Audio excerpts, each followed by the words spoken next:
এক পাগল, তার পোশাকের ভিতরে 2 লাখ নাকি 4 লাখ টাকা পাওয়া গেছে। অনেকে দেখছেন হয়তো, 4 লাখ টাকা। একটা পাগল তার পোশাকে বইটা 500 টাকা নোট, 100 টাকা নোট, কয়েন, অনেক ওজন। আমাদের বাংলাদেশে কিছু লোক এমন আছে যে লোকগুলো আমাদের অনলাইনে পেজ খোলা আছে, ইউটিউবে এদের চ্যানেল খোলা আছে। ওরা বিভিন্ন পাগল যেগুলো জোটটা সারাদিন মনে করেন 6 মাস 1 বছর ধরে গোসল করেন, এমন পাগল পাইলে সুন্দর করে পাগলে কিন্তু ঘুষা দেয়, কামড় দেয়, মার দেয়।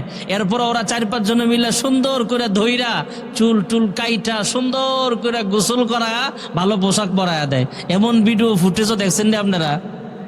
ভালো লাগে এদের এই কাজটাকে, আমি ধন্যবাদ জানাই, ভালো কাজ। এটা কয়েকটা গ্রুপ দেখছি, এরকম ভিডিও পাইছি, মাশাআল্লাহ এদের এই উদ্যোগটা খুব ভালো। তো আমাদের বাংলাদেশে এমনও আছে, আমি গতকাল একজনের কথা শুনলাম যে আমাদের এই গেদু পাগলা, আমাদের বাংলাদেশের একজন সুনামধন্য ওয়াজ আছে,